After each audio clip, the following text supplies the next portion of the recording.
Então vamos lá, gente. Hoje a gente vai tratar de alguns conceitos inicialmente de otimização em várias variáveis, otimização não linear em várias variáveis, e com mais detalhes da organização da memória de cálculo para o método do gradiente. Tá? Então, primeiro, eu vou trazer para vocês alguns conceitos que eu acho indispensáveis, tá? Que fique claro que aqui sim, né? Não só para o método do gradiente, mas também para o método de Newton, tá? Coisas que precisam ficar claras na mente de vocês para responder possíveis perguntas que venham em prova, tá? Aí, deixa eu ver se eu estou com o meu apontador aqui, porque hoje eu estou transmitindo do PowerPoint, que eu acredito que fica um pouco melhor. Eu vou testar com vocês hoje. Perfeito, eu vejo aqui. Né? Tá vendo, né? Maravilha. Então, a primeira coisa, a gente está tirando essas informações das próprias notas de aula, tá? Do curso. Então, aqui ele está filtrado algumas coisas que eu acho extremamente essenciais, né, para lidar com esses dois algoritmos, que é o que a gente vai ver hoje, que é o gradiente, e na semana que vem o método de Newton para várias variáveis. Então, inicialmente são as condições de otimalidade, né, que a gente já viu, né, para problemas em uma variável, mas que a gente aqui estende ele para várias variáveis e alguns conceitos vão ser alterados levemente, porque a gente não está tratando agora só de uma variável, e sim de várias, e que a gente, nesse curso, vai tratar, na maioria das vezes, em duas variáveis, e muito raramente em três variáveis. Tá? Mas ele se estende para N variáveis. Eu acho que alguém está vazando som.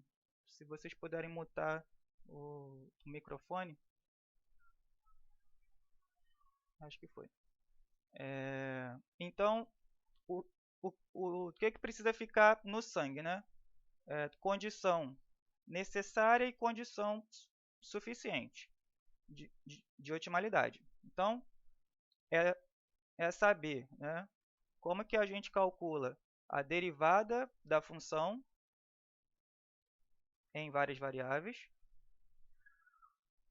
e a derivada segunda, que aqui a gente vai chamar de hessiana, tá, da nossa função, para a gente determinar, quem é o ponto extremo, né, que é a derivada da função igual a zero, e que tipo de extremo é esse ponto. Né? No caso, pela hessiana, né, se é ponto de mínimo local, se é ponto de máximo local, ou se é ponto de Cella. Tá? E numa série de exercícios que a gente propõe, a hessiana já vai ser suficiente para determinar o tipo de ponto. Tá? Mas, em diversos casos, e eu até diria em vários casos, ela não vai dar conta. Tá? Quase sempre ela não vai dar conta em casos em que essa função não for definida, em que esses valores, essa matriz for, né, totalmente zero, né, que a gente chama de matriz indefinida, ou alguns critérios que a gente vai apresentar logo a seguir, eles falham. Então, se isso acontecer, vocês vão precisar, além da derivada de ordem 2, a gente vai precisar de derivadas de ordem superiores, que aí a gente chega lá. Mas o que precisa ficar no sangue é isso, que eu acho que está nos outros slides.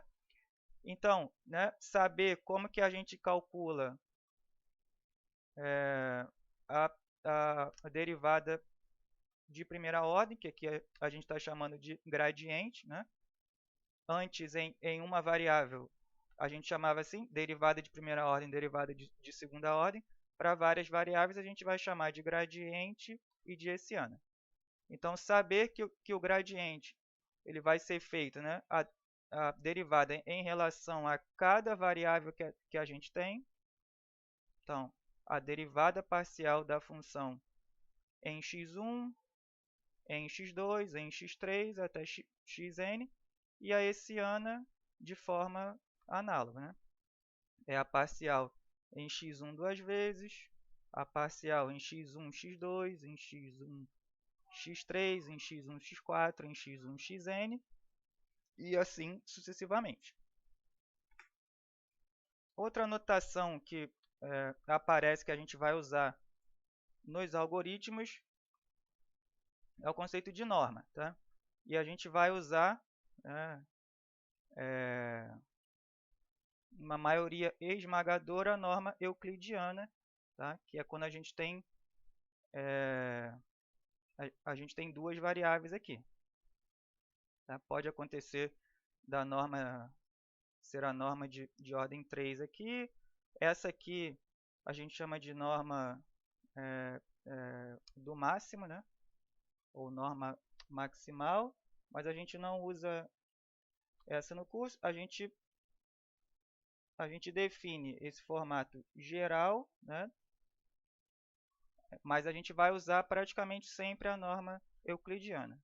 E se vocês já deram alguma olhada nas notas de aula, a gente usa a norma como critério de parada dos nossos algoritmos. Então, é essencial, né, que vocês saibam como calcular. Aí, como calcula, né? A gente já tem essa notação aqui, mas, por exemplo, da norma euclidiana, a gente vai pegar cada valor que a gente tem, né? Se é de 2, é x1 elevado a p, ou seja, x1 ao quadrado mais x2 ao quadrado, né? Seja lá quantas forem aqui. E depois a gente tira a raiz quadrada dele, se for da norma euclidiana. Ok? Então, isso precisa ficar claro que a gente vai usar logo agora na frente. Então, sabendo quem é o gradiente e sabendo quem é a hessiana, a gente consegue aplicar as condições de otimalidade, que é a de primeira ordem, que a gente chama de condição necessária, que é o gradiente da função no ponto, né? No ponto que a gente está calculando ser igual a zero. Então, a gente vai ser capaz de determinar quem é esse ponto, calculando o gradiente da função e igualando ele a zero. Isso precisa estar claro. Essa prova aqui, ela não precisa ser levada, ela não precisa ser decorada, vamos dizer assim, mas a gente vai usar a expansão da série de Taylor aqui, que aqui está travada no termo de segunda ordem, mas a gente vai usar essa expansão, né, para uma série de problemas em que a gente não consegue determinar se aquele ponto é ponto de mínimo local, máximo local ou ponto de cela apenas pela hessiana. Então, essa expansão da série de Taylor, né, não ela aproximada na segunda ordem não, tá? Ela por extenso aqui, depois eu vou apresentar para vocês, mas eu acho que na próxima aula só, de como que a gente consegue determinar se a função ela vai ser positiva ou não, com base na série de Taylor, considerando ordens maiores, derivadas de ordens maiores. Mas esse aqui é um adendo para o que a gente faz nesse curso. Deixa eu ver o próximo slide. Aí a gente vai entrar em algumas definições que é para condição para a condição suficiente, que a gente pode determinar através da matriz positiva definida ou negativa definida, mas eu acredito que a gente já tenha chegado a um consenso de que o que fica mais claro para vocês são os corolários que a gente apresenta, ao invés de provar a matriz ser positiva definida ou negativa definida. Então, aqui são algumas definições, eu não vou me ater muito a elas não, porque eu já sugiro passar para os corolários que são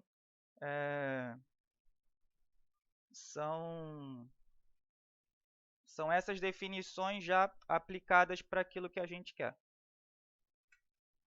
Então, no teorema 2, né, quem é a condição suficiente de segunda ordem é se a hessiana no ponto for positiva definida, ela é um ponto de mínimo local. Né? Se ela for negativa definida, né, analogamente, ela é um ponto de máximo local. E quando ela for indefinida, aí vai depender, né, das derivadas de ordem superiores, se ela é ponto de Cella ou não. Mas aí a gente vê pelos corolários. Então vamos lá. Deixa eu ver aqui, acho que não precisa se ater a isso não. Deixa eu ver. Aqui tem um exemplo. Então, ó, determine o ponto extremo da função. Né? Nessa função de 3 variáveis e diga se o ponto é ponto de mínimo ou de máximo local. Então, tem essa função em 3 variáveis, né? x1 mais 2x3 mais x2 vezes x3 menos x1 ao quadrado menos x2 ao quadrado menos x3 ao quadrado. Né? Primeiro, a gente vai para a condição necessária, né? Derivada de primeira ordem. Então, deriva a função parcialmente em x1 primeiro, né? Dá 1 menos 2x1. Depois, parcialmente em x2, dá x3 menos 2x2. Depois, parcialmente em x3, dá 2 mais x2 menos 2x3. Aí a gente vai ter esse sisteminha para resolver, né? Porque a condição é que o gradiente seja zero. Então, cada um desses elementos vão ter que ser iguais a zero, que é o que tem a seguir. Então, nesse sisteminha, né, com 3 incógnitas e 3 equações, a gente consegue chegar num ponto onde x1 tem um valor, x2 tem um valor e x3 tem outro valor. E esse é o ponto crítico. Né? Esse é o extremo calculado. Aí eu tenho o extremo calculado. Né? Agora eu preciso responder. Esse ponto é que tipo de ponto? Ele é ponto de máximo local, de mínimo local ou é ponto de Cella? Né? Aí, para isso, a gente precisa voltar na função, né, e calcular a hessiana dela. Né? Aí, quem é a hessiana? São as derivadas parciais, né, em x1 duas vezes, em x1 e em x2, em x1 depois em x3, aí depois muda. Em x2 primeiro, depois em x1, em x2 duas vezes, em x1 depois em x3. E por fim, né, em x3 depois em x1, em x3 depois em x2. E por último, a parcial, né, duas vezes em x3. Né? Deriva em x3 e deriva de novo. Só que aqui,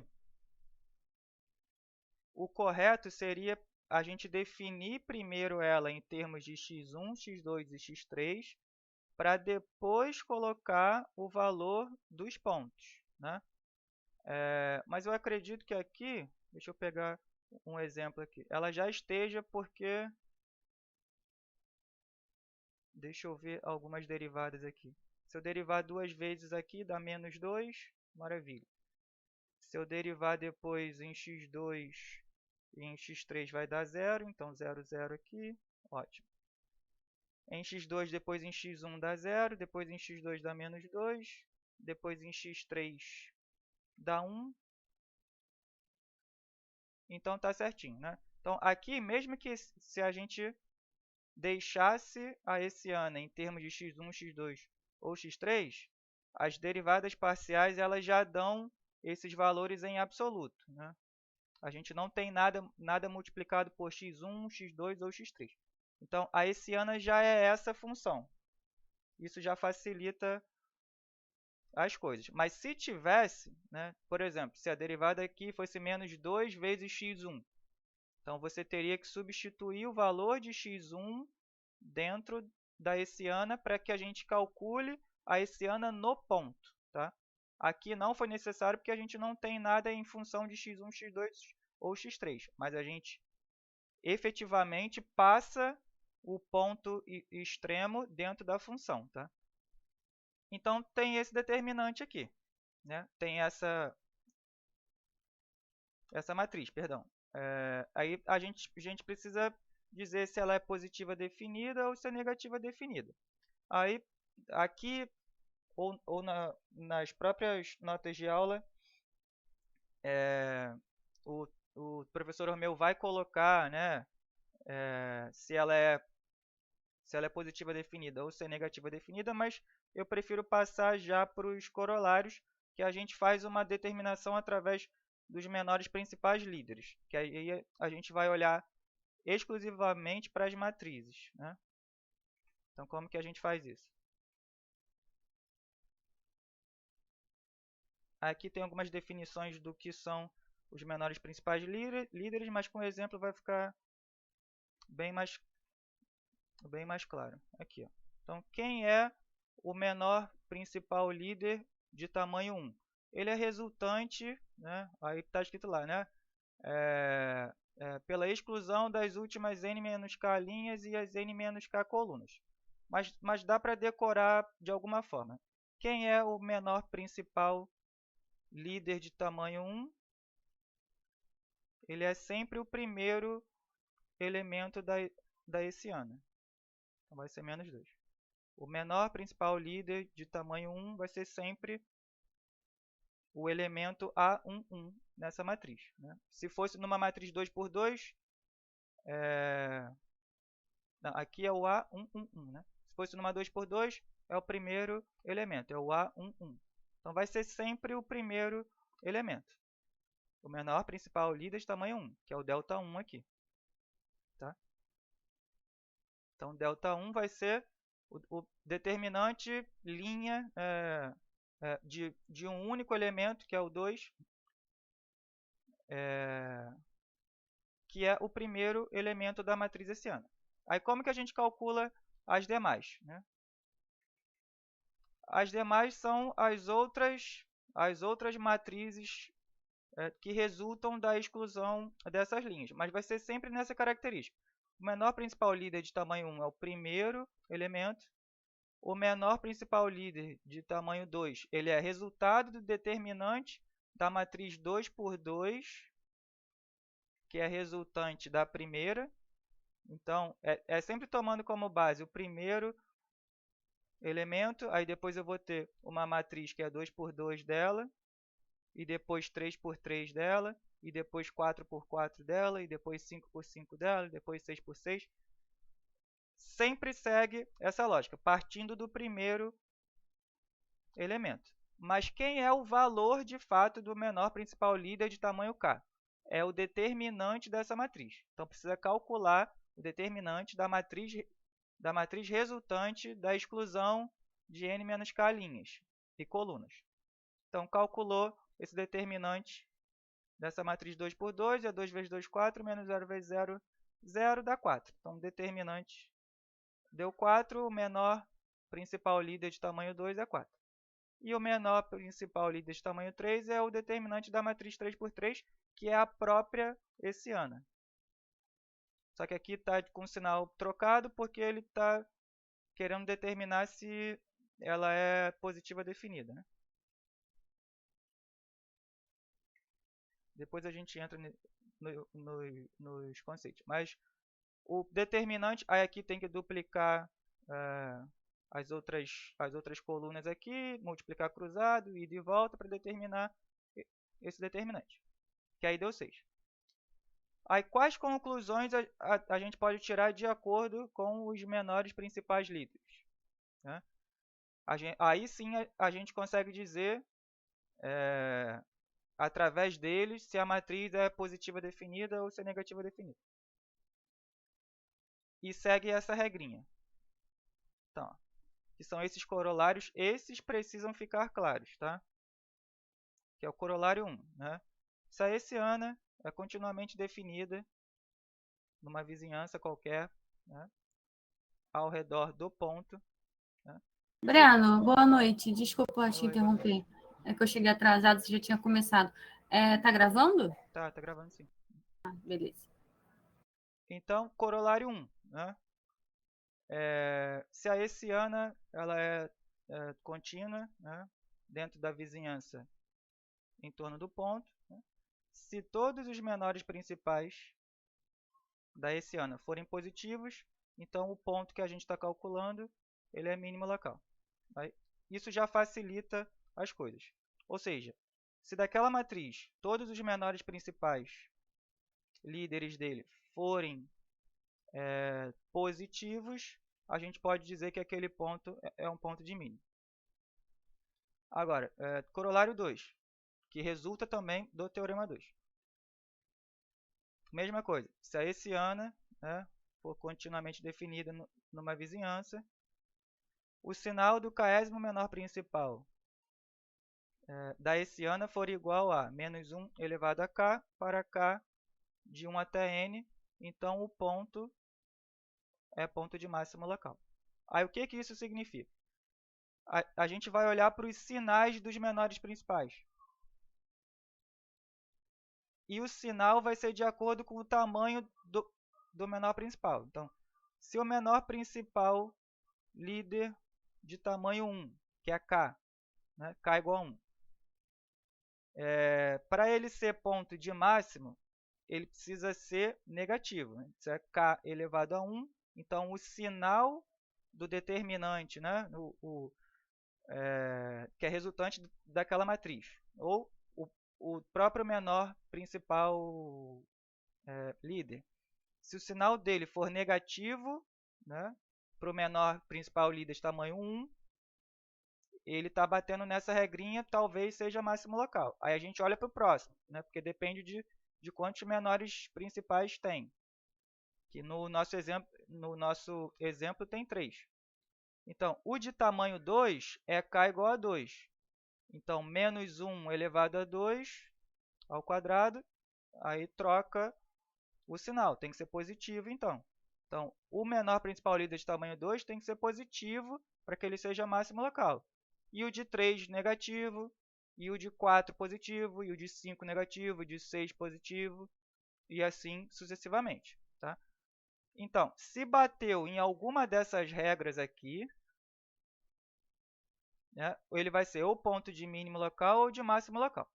Se ele não atender, aí ele é ponto de célula.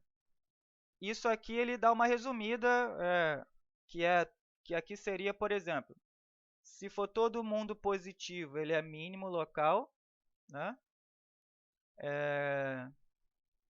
Mas, por exemplo, se o primeiro, né, se o menor principal líder de tamanho 1 for positivo e o segundo, que é tamanho 2, for negativo, aí ele quebra esse corolário e quebra esse corolário. Aí a gente pode dizer que é ponto de célula. Quando ele fere a lógica de sinais, aí a gente pode dizer. Só que a gente tem um outro problema, que é quando esses menores principais líderes forem 0. Né? Quando for 0, aí a gente tem uma dúvida, né? Uma indeterminação, que a gente vai ter que calcular com as derivadas de ordem superiores, que a gente vai ver na próxima aula. Mas aí fica registrado isso porque se acontecer de algum deles for 0, esses deltazinhos forem 0, aí a gente tem uma indefinição. Aí precisa partir para outras derivadas. Mas aí, no exemplo que a gente tinha lá, por meio da lógica de matrizes, ele já provou indiretamente que ela é negativa definida, né, trocando o sinal da hessiana, e ela é positiva definida. Mas a gente consegue calcular pelos menores principais líderes. Que aí olhando para a hessiana, que é essa grandona aqui, olhando para os valores delas. Aí eu vou trocar do apontador para o lápis, para ficar registrado aqui do que a gente está fazendo. Então, a gente vai calcular lá o menor principal líder de tamanho 1, que, como eu tinha falado, vai ser sempre o primeiro elemento da hessiana. Então, é esse carinha, por isso está aqui. E o determinante dele é ele mesmo. Então, é menos 2. O menor principal líder de tamanho 2 é a matriz resultante da exclusão de n menos k linhas e colunas, que é essa exclusão aqui. Então, por isso que sobra essa matriz. E, por fim, o menor principal líder de tamanho 3, que é a própria dimensão da hessiana. E aí, que é ela mesma. Então, esse carinha aqui, o elemento 1, 1, 1, né? Não, perdão. O elemento 1, 1, ele é o menor principal líder de tamanho 1, que é o menos 2. O menor principal líder de tamanho 2, ele é o determinante resultante dessa matriz, que é só fazer menos 2 vezes menos 2 dá 4, menos 0 vezes 0, 0, dá 4, e o determinante dá outra.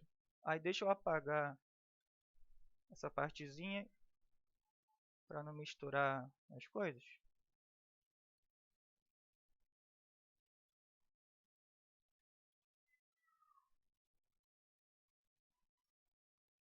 Que aí como que a gente vai olhar para os menores principais líderes? A gente vai olhar para eles. Espera que eu tenho que trocar para a canetinha. A gente vai olhar para os sinais deles. Ó, o menor principal líder de tamanho 1, ele é menor que 0. O menor principal líder de tamanho 2, ele é maior que 0. E o menor principal líder de tamanho 3, ele é menor que 0. Aí eu tenho que lembrar das regrinhas. A regra mais fácil é... Deixa eu trocar a cor. A regra mais fácil é, se todo mundo for positivo, maior que 0 aqui, maior que 0 aqui, maior que 0 aqui, ele é ponto de mínima, né? Então, para esse exemplo, já não dá para ser ponto de mínima, né? Para ser ponto de mínima, ele falha no primeiro e no segundo. Então, não é ponto de mínima. Aí eu vou olhar para o próximo, né? Que é ser ponto de máximo. Será que ele é ponto de máximo? Aí eu tenho que lembrar que os sinais para ponto de máximo é menos 1 elevado ao tamanho do menor principal líder. Então, menos 1 elevado a 1 aqui, menos 1 elevado a 2 aqui, e menos 1 elevado a 3 aqui. Então, para ser ponto de máximo, aqui, eu vou trocar de cor. Peraí. Para ser ponto de máximo, o menor principal líder de tamanho 1 tem que ser menor que 0, o menor principal líder de tamanho 2 tem que ser maior que 0, e o menor principal líder de tamanho 3 tem que ser menor que 0. Aí ele bateu aqui, ó. Menor que 0, menor que 0, maior que 0, maior que 0, menor que 0, menor que 0. Então, esse ponto aqui dá para a gente afirmar que ele é ponto de máximo local. Alguém pediu a palavra, foi o Paulo. Pode falar, Paulo. Breno, por favor, repete essa questão do mínimo, eu não tenho dúvida, entendi claramente. Uhum. Mas essa segunda verificação para se achar o máximo, você pode, por favor, repetir? Posso? Então, vamos lá. Para ser ponto de mínimo local, está claro, todo mundo maior que 0. Agora, para determinar se é ponto de máximo, a gente tem que seguir a seguinte regrinha. Eu vou apagar e a gente vai de novo. Deixa eu apagar aqui.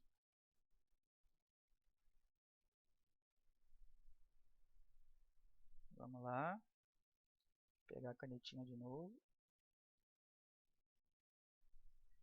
Para ser ponto de máximo, a gente tem que olhar para os menores principais líderes e aplicar a seguinte regrinha do sinal, né, dos menores principais líderes, que é menos 1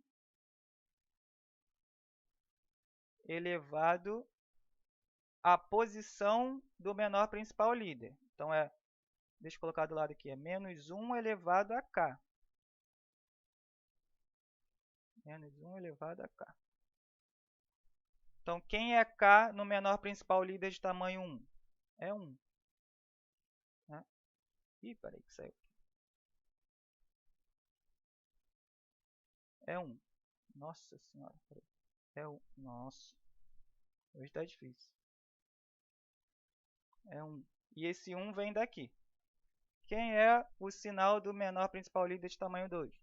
É menos 1 elevado a k. Quem é o k? 2. Esse 2 veio da onde? Daqui. Do menor principal líder de tamanho 2. E o do 3, menos 1 elevado a k, que é 3 aqui. Que é esse 3. Então, quem que é o sinal dele? É o valor resultante dessa operação aqui. Menos 1 elevado a 1, menos 1. Menos 1 elevado ao quadrado, 1, mais 1. Elevado ao cubo, menos 1. Então, os sinais dos menores principais líderes vão ter que seguir essa lógica, negativo, positivo, negativo. E aí pode estender para n, né? Se o n for par, tem que ser positivo, se for ímpar, negativo. Se os menores principais líderes seguirem essa lógica, a gente pode dizer que é ponto de máximo, que é o que aconteceu aqui. O menor principal líder de tamanho 1 tem que ser negativo, negativo. Deixa eu trocar para o apontador. Para ser ponto de máximo, o menor principal líder de tamanho 1 tem que ser negativo, negativo. O menor principal líder de tamanho 2 tem que ser positivo, positivo. O menor principal líder de tamanho 3 tem que ser negativo, negativo. Então, ele conferiu, né, ele checou cada verificação aqui para o corolário 2 e ele foi válido. Então, se é válido, né, atendeu ao corolário 2, a gente pode afirmar que é ponto de máximo local. E eu acho que isso facilita muito as coisas, né, para não ter que ficar se preocupando em provar se a matriz é positiva definida ou negativa definida, que eu acho que assim fica um pouco mais claro. Então, caso na prova surja lá alguma pergunta, né, para determinar como que né, qual é o tipo de ponto, essa regra ela resolve praticamente 90% dos exercícios. Ele só não vai resolver quando esse carinha aqui for zero, né, ou quando os demais determinantes forem zero. Que aí a gente tem uma indefinição, tem que partir para outras derivadas. Mas com isso aqui já resolve 90%. Alguma dúvida? Beleza, vamos seguir. Aqui tem algumas explicações, que é o que eu já falei. Né? Aqui ele dá um ponto adicional que eu não comentei. Né? Mas, geralmente, quando ela for indefinida, né?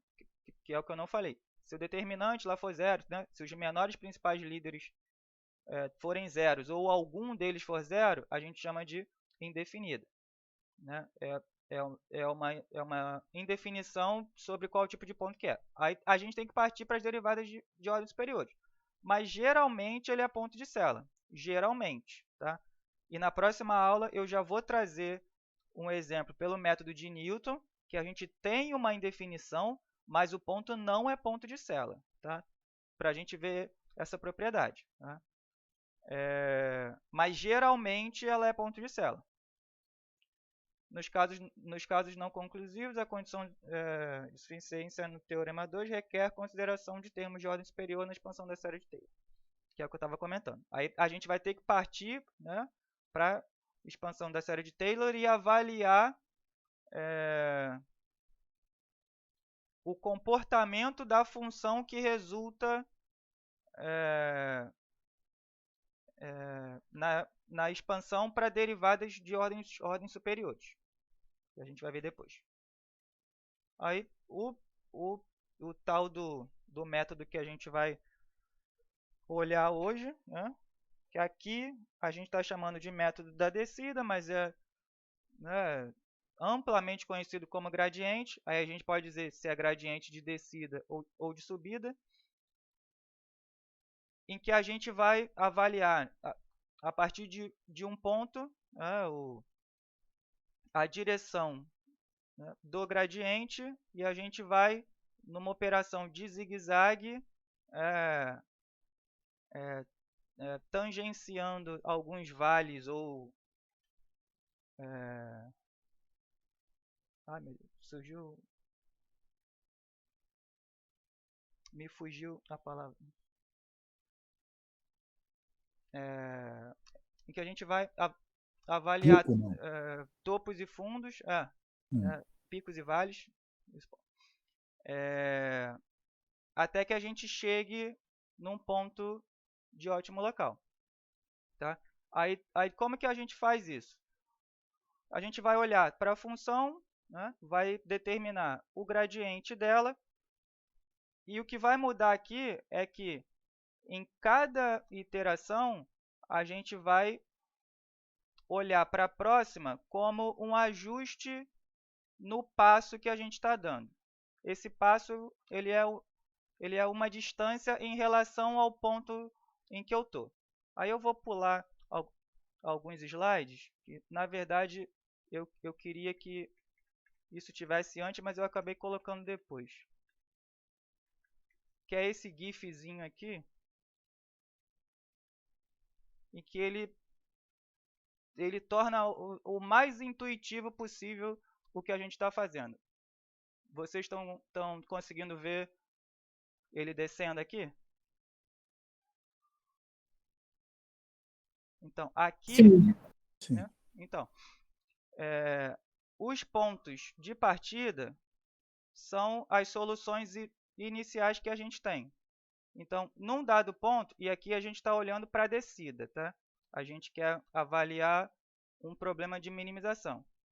Então, num dado ponto, a gente vai ter o valor daquele ponto, o gradiente, que vamos dizer assim, a força ou o ângulo em que a gente vai tangenciar a partir daquele ponto, e o tamanho do passo que a gente vai dar. Então, iteração a iteração, a gente vai vir tangenciando a função até que, de passo em passo, aí eu vou dar mais detalhes depois lá, a gente vai chegar em algum ponto, que aqui é de minimização, no mínimo local. E nesse próprio GIF aqui, vocês conseguem ver, né? Eu tenho esse mínimo aqui, local, nesse ponto, né? E aqui, né, partindo de pontos diferentes, a gente chega nesse mesmo mínimo local, mas de outro ponto a gente também tem outro mínimo local, né, nessa mesma função em 3 dimensões. Então, se a função tiver vários mínimos locais, vai depender do ponto que a gente está considerando. Então, talvez, se a gente mudasse por diversas vezes aqui, a gente não ia sair desse mínimo local. E que, para talvez conseguir chegar nesse, a gente teria que fazer um ajuste muito mais fino para determinar um outro ponto. Então, não necessariamente, será que se eu alterar o meu ponto inicial em 10 unidades ou em 5 unidades numa direção, eu vou conseguir achar outro ponto? Então, isso vai variar, né, e depende muito do problema que a gente está analisando. Então, não necessariamente a gente vai sair desse ponto aqui e chegar nesse, né? Sair desse ponto inicial e determinar esse mínimo local aqui. E quando, na verdade, eu quero determinar esse ótimo local. Então, tudo vai depender do ponto inicial que a gente está escolhendo. Então, eu acredito que mais intuitivo que isso aqui, impossível, tá? É isso que a gente vai fazer nos algoritmos em que a gente vai tratar método da descida ou subida. Aqui é descida, se fosse subida é o contrário, né? Então, a direção, ao invés de eu diminuir o tamanho do passo, eu vou aumentar o tamanho do passo, então continua sendo intuitivo também. Agora deixa eu voltar. E o que eu fico repetindo como tamanho do passo é esse ajuste aqui, tá? Em que x0 é o ponto inicial que a gente vai dar, né? Ou a iteração anterior, e a gente calcula o tamanho do passo, né? Em que esse passo eu estou chamando é o α0, ele vai depender também da direção do gradiente, que é o d0. Então, iteração a iteração, a gente vai buscar otimizar o tamanho do passo na direção do nosso ótimo local. Então, por que eu estou falando isso? Porque para resolver problemas em várias variáveis, a gente vai reduzir o problema em várias variáveis para um problema em uma única variável. Aí, quando eu falo em otimizar, esse passo vai precisar ser otimizado, né, em que ou eu quero maximizar ou minimizar um subproblema resultante da função original para um problema em uma variável, onde a variável vai ser o αk. E a gente vai otimizar ele. Mas vamos andar para frente para ver como que isso funciona. Aí, a direção, né? Para ele decrescer o mais rápido possível, né? Tem essa funçãozinha, mas aqui a gente vai desconsiderar esse denominador, a gente vai usar a nossa direção, né, como sendo o gradiente. Então, o sinal ele vai dizer, né, se o problema é de minimização ou de maximização, né? Se é de descida, ele tem que decrescer o mais rápido possível. Se é de subida, ele tem que crescer o mais rápido possível. Então, positivo quando é método da descida, negativo quando é método da descida, perdão, e positivo quando é método da subida, né? Negativo quando o problema é de minimização, positivo quando for maximização. Aí o que a gente vai fazer, que é o que eu tinha falado, a gente vai reduzir o problema em várias variáveis para um problema em uma variável, tá? Que é isso aqui, em que a variável vai ser o tamanho do passo que a gente vai dar, que é o αk. Então, a gente vai reescrever o problema em várias variáveis, em um problema em uma variável, nessa lógica aqui, né? O ponto dado mais o tamanho do passo naquela iteração vezes a direção do gradiente. Então, esse subproblema de minimização, quando o problema for de minimização, ou de maximização, quando for de maximização, ele vai precisar ser resolvido iteração a iteração. Aí, como que a gente faz isso na prática? A gente pode, né? Se o problema, se o subproblema resultante ele for ele não for um problema polinomial, né, de grau 2, de grau 3, né, de grau n, exceto de grau 1, a gente vai precisar executar algum dos algoritmos que a gente ensinou para vocês, né, para problemas em uma variável, que aí é seção áurea, Newton ou biseção. para otimizar o tamanho desse passo. Mas no exemplo que a gente vai colocar aqui, não vai ser necessário, porque o problema de otimização ele vai ter grau 1. Aí, ao final da aula, eu vou resolver uma iteração do segundo exemplo para a gente ver como que fica. Então, é isso que a gente vai fazer. E o critério de parada, tá, é a norma do gradiente no ponto xk. Então, se o epsilon definido for 0.1, 0.5, a gente vai comparar o epsilon dado, né, a precisão requerida, com a norma do gradiente naquele ponto. Então, essa é a lógica de como o algoritmo funciona. Aí, o professor Ormeu coloca um exemplo prático resolvido, né, como se fosse feito à mão, mas a gente pode colocar a apresentação da memória de cálculo em tabelas, como a gente sempre costuma fazer. Então como é que ficaria? Tem esse exemplo aqui. Então, ele pede para resolver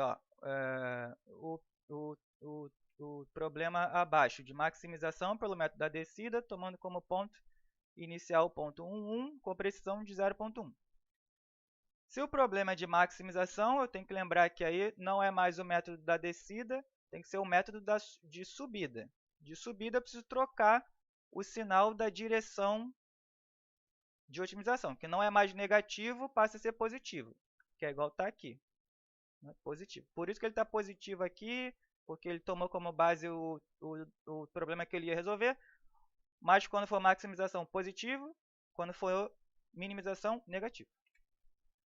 Então, tem esse probleminha, né? O que a gente faz primeiro? Precisa calcular o gradiente da função. Então, deriva parcialmente em x1 e em x2, está errado aqui, é x2. Que aí a gente vai ter essas funções para a gente substituir os valores dos pontos iniciais, que é 1, 1. Então vamos ver lá como que fica. Ó. O gradiente da função a gente já calculou, é 4 menos 4x1 menos 2x2 em x1, né? A derivada parcial em x1 e a derivada parcial em x2 é 6 menos 2x1 menos 4x2. Aí a gente vai substituir os valores de entrada, né? Ou seja, os pontos iniciais, que é 1, 1. Então, substituir o 1, 1 aqui, vai ter menos 2 e 0. Né? Menos 2 e 0, calcula a norma do gradiente, para ver se a gente continua o algoritmo ou não. A norma, quem que é a norma? A norma é o x1 ao quadrado mais...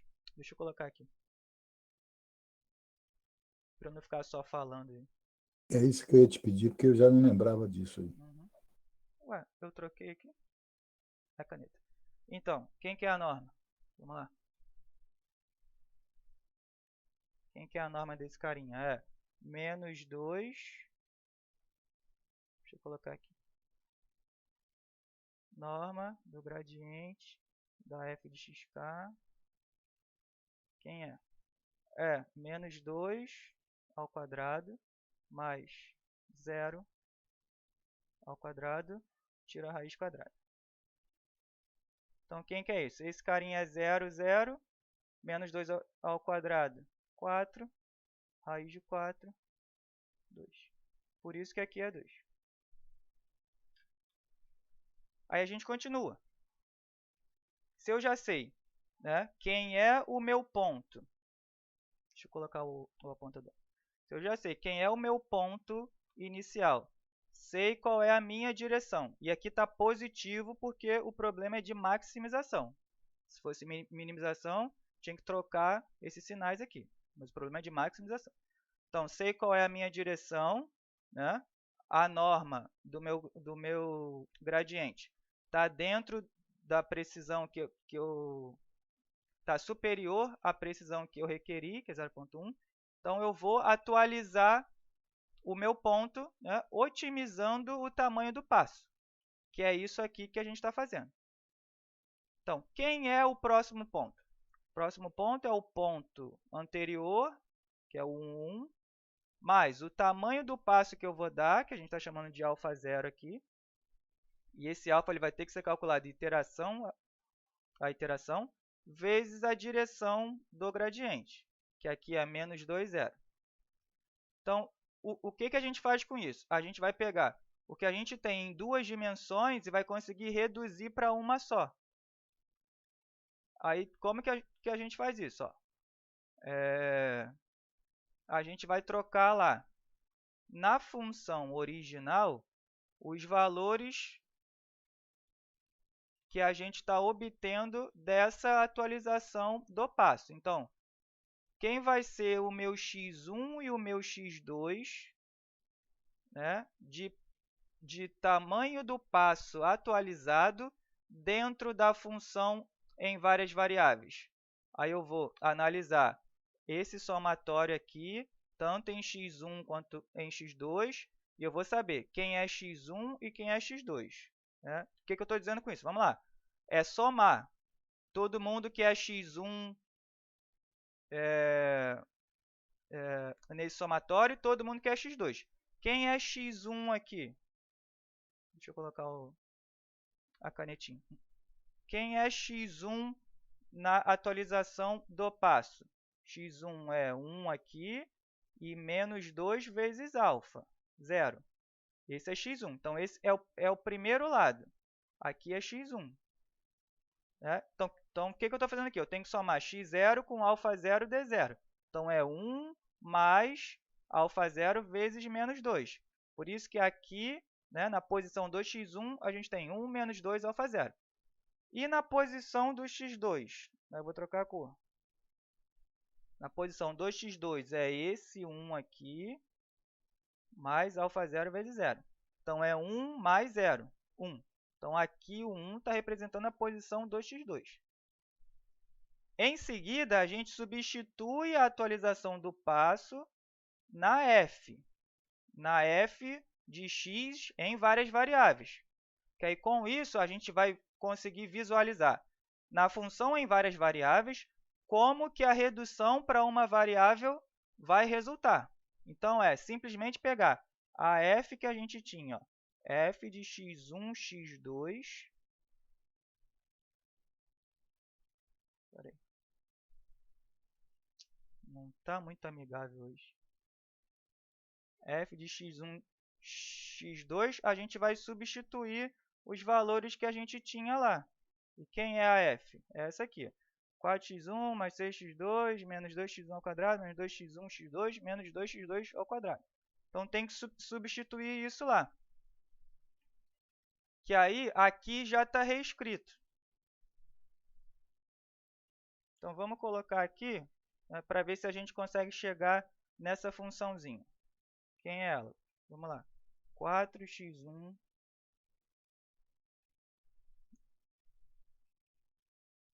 Espera aí que eu errei o botão aqui.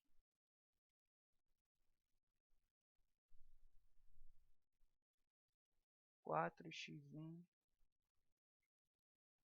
mais 6x2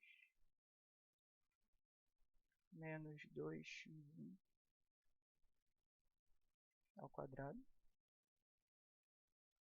menos 2x1 x2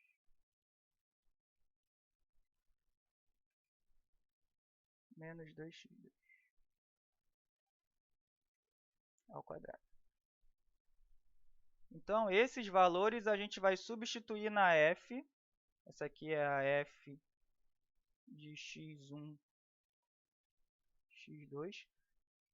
Que aí, com isso, a gente vai conseguir reduzir essa função para a chamada aqui g de alfa 0, ou g de alfa k, que é a redução da função em várias variáveis para a função em uma variável. Então, como que vai ficar?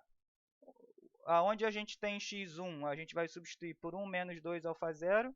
Então, vai ser 4 vezes 1 menos 2 alfa 0, mais 6 vezes x2, que é 1, então mais 6 vezes 1, menos 2. Quem é x1? 1 menos 2 alfa 0. Eu esqueci que eu não posso pressionar aqui. 1 menos 2 alfa 0 ao quadrado. Menos 2 vezes x1, x2. 1 menos 2 alfa 0 vezes 1. Menos 2 vezes x2 ao quadrado, que é 1 ao quadrado. Então, quem vai dar isso aqui? Vai dar 4, 1 menos 2 alfa 0, menos 2 vezes 1 menos 2 alfa 0, é 4 menos 2 dá 2, né? Então, vai dar lá, vai dar menos 2, 1 menos 2 alfa 0 ao quadrado, mais 2, né? Ó, mais 4 menos 2, mais 6 menos 2, né? 6 menos 2, 4. Espera aí que está faltando coisa aqui. 1 menos 2 alfa 0 mais 4. Foi isso que a gente achou lá, ó. Menos 2, 1 menos 2 alfa 0, mais 2 vezes 1 menos 2 alfa 0 mais 4. Então, o que ele fez aqui, né, de maneira rápida foi economizar espaço, mas em tese foi isso que ele fez. Pegar a atualização do ponto através do passo, substituir na função em várias variáveis para reduzi-la em uma função em uma única variável. Aí, com essa função, dá para a gente otimizar o passo, né? O que é otimizar o passo? É achar o ponto crítico que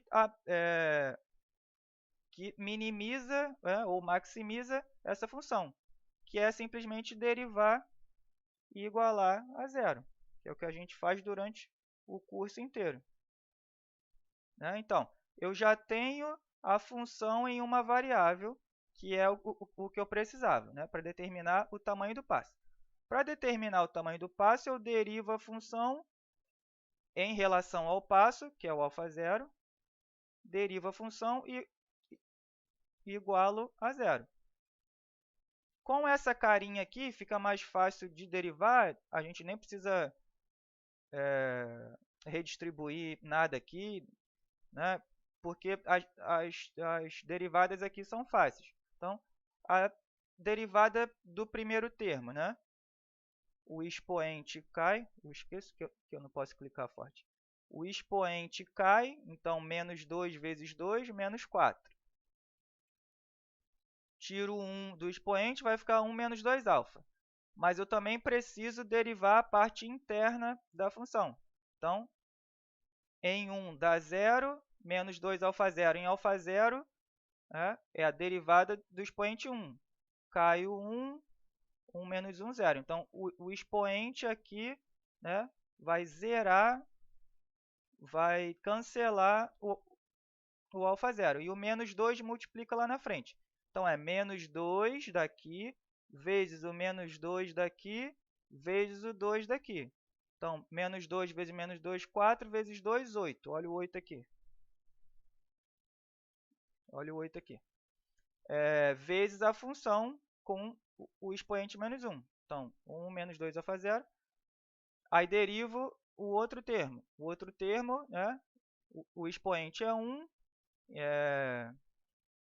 Então, ele vai dar 0. Então, esse termo aqui a gente esquece. Eu só vou precisar derivar a parte interna, que é menos 2 vezes alfa 0. O menos 2 vem para frente, o alfa 0 vira 1. Então, menos 2 vezes 2, menos 4, mais 4, derivada de constante é 0, 0.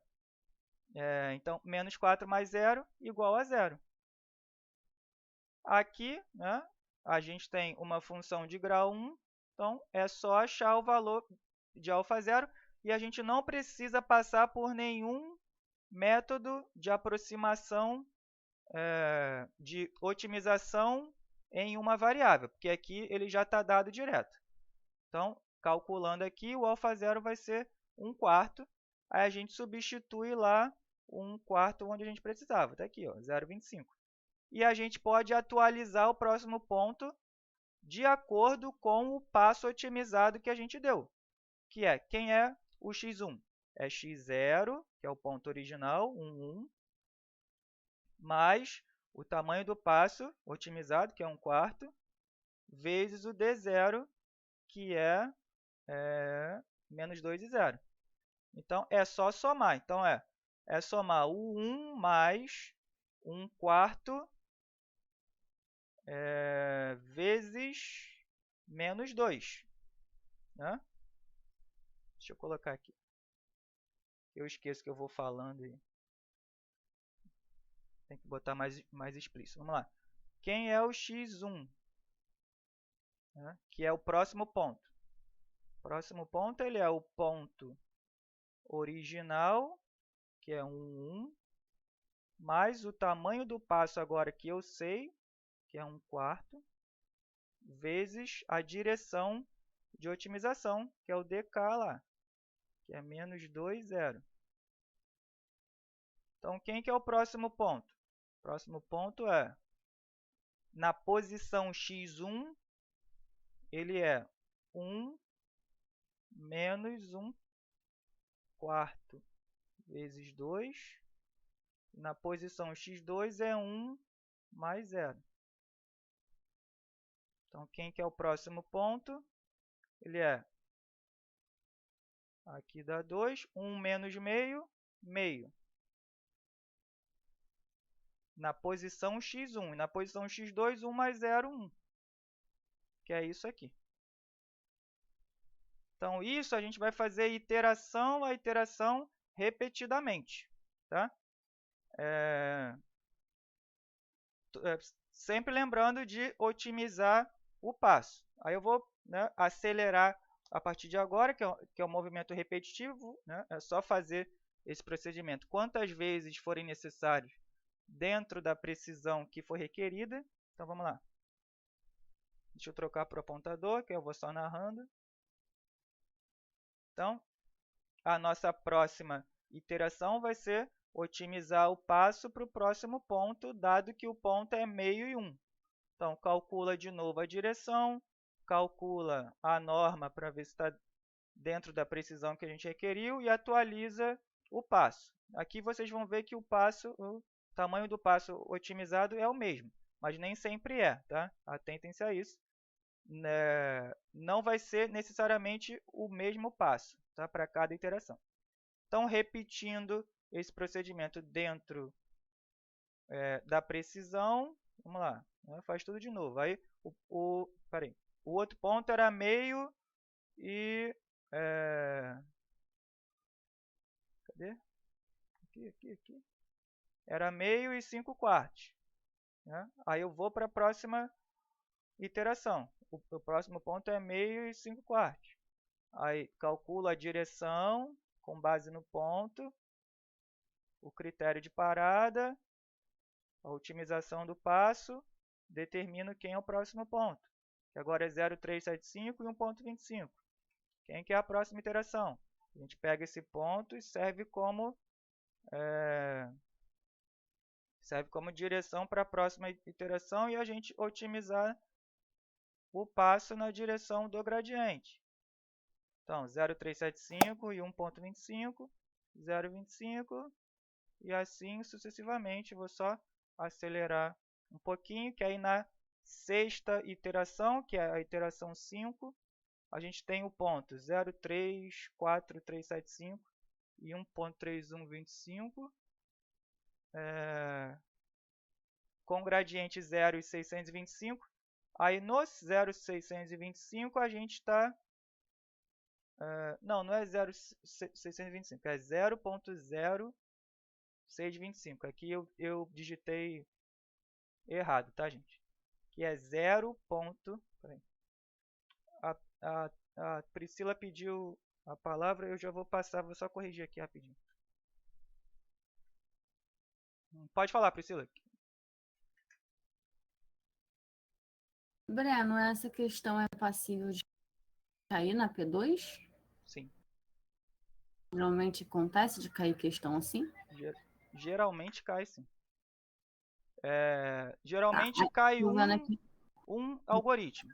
Então, pode cair esse sim, e geralmente cai, tá, Priscila? Aí, no caso, a gente pode ir tentando fazer essas iterações de maneira mais simplificada e no final montar essa tabelinha. Como é que você orienta? É a mesma lógica para os outros algoritmos. Ganhar velocidade nesse procedimento, né? Uhum. Armazenar os valores na calculadora e só ir colocando mesmo. Eu sugiro fazer no formato de tabelas, né? Que aí, assim, a única coisa que a sua memória de cálculo talvez precise seja isso aqui, essa parte aqui.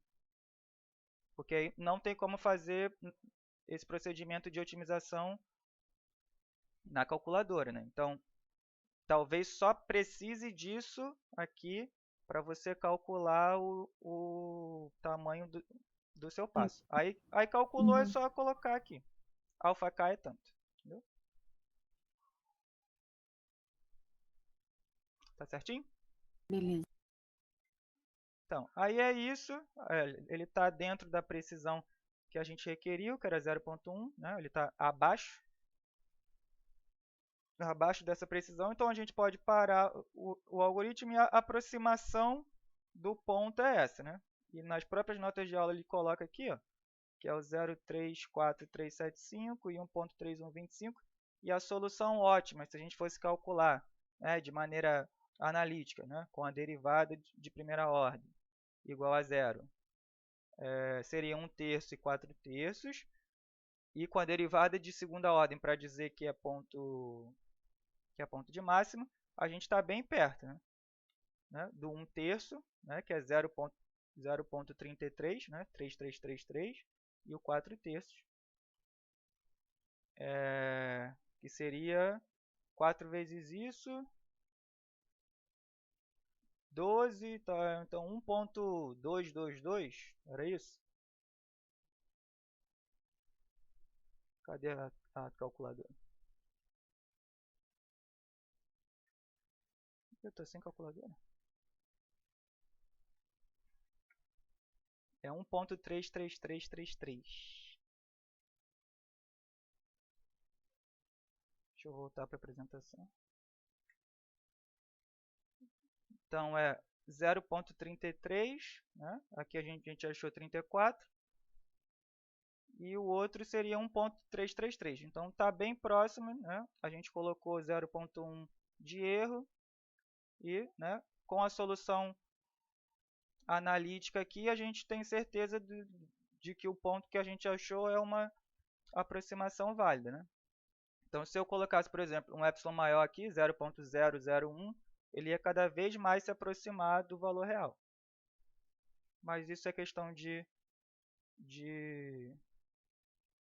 aproximação. Aí tem o exemplo, que aí sim, esse exemplo a gente coloca em formato de tabela para vocês, não tem esse passo a passo resolvido, ele está resumido nas tabelas e é assim que a gente espera que vocês coloquem.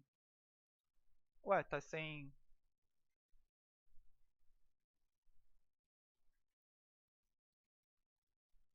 Perdão, gente, que eu não estava gravando aqui, peraí. Que eu tô de olho eu tô de olho em vocês e tô de olho na gravação oculta. Tinha sumido aqui. Alguém pediu a palavra? Pode falar. É o Paulo? Breno, sou eu, Breno. Pode falar, Paulo. Breno, é o seguinte, esse epsilon aí eu posso entender como o erro aceitável, é isso? No caso aí, 001 seria 1%, é isso? Isso. A gente chama de precisão Sim, que mas o enunciado colocou. Ok, Tá? tá bom. Ok, Não, pode obrigado. falar, pô. Não, é isso mesmo, É isso mesmo? é um erro, né? Precisão, na verdade, é uma margem de erro em relação ao que seria o valor correto, né? Isso. Uhum. Ok, tá bom, obrigado. Que aqui, no enunciado, a gente vai colocar, ó, e uma precisão dada por epsilon igual a 0.1. É essa precisão que a gente está requerindo. Então, o outro exemplo, que aí está em formato de tabelas, que, né, eu acredito que assim fique mais organizado e vocês ganhem velocidade também.